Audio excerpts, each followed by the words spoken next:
Hello my dear student, biology की छात्र विश्वा में आपका स्वागत है। जैसा कि हम ह्यूमन रिप्रोडक्शन पढ़ रहे हैं और आज हमारा ह्यूमन रिप्रोडक्शन का पार्ट 11 है और आज ह्यूमन रिप्रोडक्शन का लास्ट पार्ट है। ये आज हम ह्यूमन रिप्रोडक्शन को समाप्त कर देंगे, अर्थात आज ये ह्यूमन रिप्रोडक्शन का लास्ट टॉपिक है। जैसा कि इसके पहले वाले प्रीवियस वीडियो में हमने देखा था कि मेंस्ट्रुअल साइकिल के बारे में, ओवुलेशन वगैरह के बारे में हमने देख लिया है। अब जैसा कि नेक्स्ट टॉपिक है फर्टिलाइजेशन। अब इसके बाद से क्या होता है फर्टिलाइजेशन, जैसा कि मैंने आपको पढ़ा चुका है हमें कि फर्टिलाइजेशन क्या होता है। नर तथा मादा युग्मक के संयुग्मन को ही हम क्या कहते हैं, फर्टिलाइजेशन कहते हैं। और फर्टिलाइजेशन की प्रक्रिया कहाँ होती है, या ओविडक्ट में होती है। कहाँ होती है, ओविडक्ट में। ओविडक्ट के भी अगर हम बात करें तो एम्पुला में। कहाँ होती है, ओविडक्ट के एम्पुला वाले पोर्शन में फर्टिलाइजेशन की प्रक्रिया होती है। फर्टिलाइजेशन के बाद जो होता है वो क्या बनता है, जाइगोट का निर्माण हो जाता है। क्या बन जाता है, जाइगोट बन जाता है। अब ये जाइगोट क्लीवेज के दौरान बहुत सारे क्लीवेज होते हैं। क्लीवेज जैसे कि ब्लास्टुला बनता है, ब्लास्टुला बनता है, फिर गेस्टुला बनता है, गेस्टुलेशन स्टेज आता है और उसके बाद से ऑर्गेनोजेनेसिस होती है। तो जाइगोट बनने के बाद ये जा करके इन ब्लास्टोसिस्ट स्टेज में, क्लीवेज करके ब्लास्टोसिस्ट स्टेज में ये क्या हो जाता है, यूट्रस के एंडोमेट्रियम से आके अटैच हो जाता है। इस प्रक्रिया को हम कहते हैं इम्प्लांटेशन या रोपण या आरोपण कहते हैं। क्या कहते हैं, रोपण, आरोपण या इम्प्लांटेशन। अर्थात फर्टिलाइजेशन के बाद जो प्रक्रिया होती है वो क्या होती है, इम्प्लांटेशन। क्या होती है, इम्प्लांटेशन। रोपण, रोपण किसे कहते हैं, attachment of blastocyst into the endometrium of uterus. अर्थात यूट्रस के एंडोमेट्रियम से ब्लास्टोसिस्ट के अटैच होने की, जुड़ने की प्रक्रिया ही क्या कहलाती है, इम्प्लांटेशन कहलाती है। क्लियर है। अब जब इम्प्लांट हो जाएगा जाकर के, जैसे कि इम्प्लांटेशन, जैसे मान लीजिए ये यूट्रस है तो यहाँ पे आके ये इस तरीके से अटैच हो जाएगा कहीं पे। ठीक है, तो इम्प्लांटेशन हो गया। इसके बाद से जो प्रक्रिया होगी वो होगी ऑर्गेनोजेनेसिस की। क्या होगी, ऑर्गेनोजेनेसिस। अर्थात उस बच्चे के फीटस के अंदर अंग का निर्माण होगा। क्या होगा, अंगों का निर्माण होगा। तो अंगों का निर्माण थोड़ा सा ये इंपॉर्टेंट होता है कि क्या होता है एक्चुअल में, क्या होता है, जो ह्यूमन में जो प्रेगनेंसी टाइमिंग होती है, मैंने बताया था आपको कि 270 से 280 दिनों का होता है और ये 3 ट्रिमेस्टर में बटा होता है। इसको हम इधर लिख लेंगे, 3 ट्रिमेस्टर में बटा होता है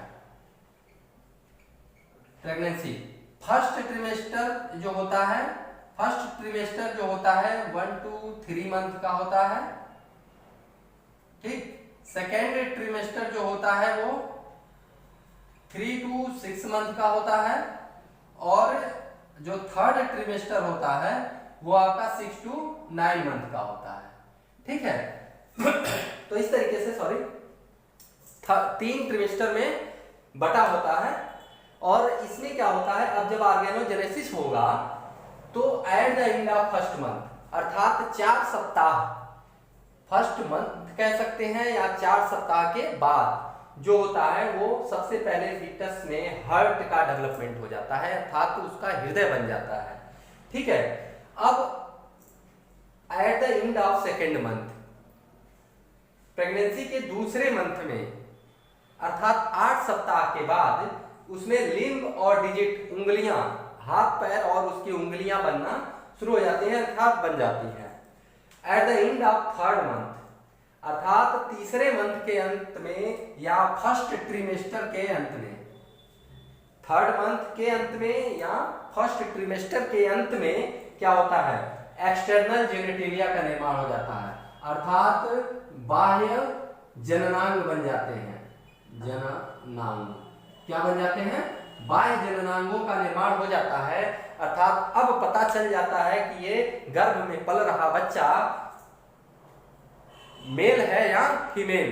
तो बहुत सारे लोग जो होते हैं क्या करवाते हैं, सेक्स डिटर्मिनेशन करवाते हैं, इसी मंथ में क्या हो जाता है, वो अल्ट्रासाउंड वगैरह के द्वारा, जबकि ये पूर्णतया प्रतिबंधित है, ऐसा सेक्स डिटर्मिनेशन या फर्टिसाइड्स पे गवर्नमेंट ने पूरी तरीके से रोक लगा दिया है।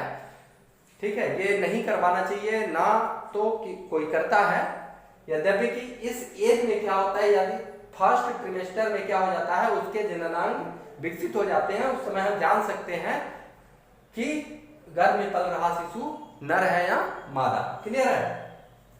ड्यूरिंग द 5th मंथ, और जब दूसरा ट्रिमेस्टर शुरू होता है तो 5वें महीने में पहली बार जो होता है बेबी के अंदर मूवमेंट आता है। माँ के गर्भ में शिशु जो होता है पहली बार 5वें महीने में क्या करता है, मूव करना शुरू कर देता है। क्या कर देता है, मूव करना शुरू कर देता है। और उसी के साथ साथ उसके बॉडी पे हेयर्स और नेल्स आने शुरू हो जाते हैं। हेयर्स और उसके नाखूनों, उसके अंगुलियों में नेल्स आने शुरू हो जाते हैं। ठीक है। अब क्या होता है, at the end of 6th month, अर्थात 6ठे मंथ के अंत में, यहाँ कह सकते हैं सेकेंड ट्रिमेस्टर के अंत में क्या होता है, बॉडी पे पूरा जो यहाँ पे हेयर निकलने शुरू हुए थे, बॉडी पूरी कवर हो जाती है, फाइन हेयर से, रोमों से ढक जाती है। और उसके साथ साथ जो आंखों की जो पलकें होती हैं, ये आईलिड्स दोनों ये सेपरेट हो जाती हैं, खुल जाती हैं। ठीक है। तो आईलिड जो होती हैं पलकें से अलग अलग हो जाती हैं, कब, 6ठे मंथ के अंत में, सेकेंड ट्रिमेस्टर के लास्ट में। अब ड्यूरिंग 7th मंथ, 7वें मंथ में क्या होता है कि बच्चा जो होता है वो साउंड के प्रति संवेदनशील हो जाता है। अर्थात वो साउंड को 7वें महीने में डिटेक्ट करना शुरू कर देता है। अर्थात कोई किसी भी प्रकार की ध्वनि उसके अगल बगल अगर हो रही है तो उस साउंड को वो क्या करता है, डिटेक्ट कर लेता है।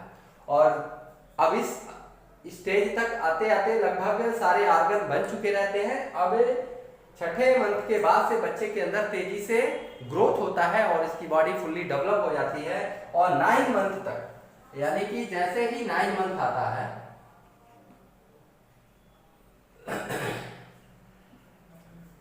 9 मंथ में बच्चा जो होता है बेबी फुल्ली डेवलप हो जाता है। क्या हो जाता है, फुल्ली डेवलप हो जाता है और पार्चुरेशन के लिए रेडी हो जाता है। पार्चुरेशन क्या होता है, डिलीवरी ऑफ बेबी, अर्थात माँ के गर्भ से बच्चा जो होता है वो क्या होता है, बाहर आता है। इसी प्रक्रिया को हम क्या कहते हैं, पार्चुरेशन कहते हैं, डिलीवरी ऑफ बेबी कहते हैं। क्लियर है। तो आशा है कि ये पूरा जो ह्यूमन रिप्रोडक्शन चैप्टर हमने पढ़ा वो आपको अच्छे से समझ में आया होगा। आप वीडियो को देखिए और इसको नोट्स बनाइए और समझिए। और अगर कोई भी आपको प्रॉब्लम होती है तो आप मैसेज बॉक्स में आप हमें मैसेज कीजिए।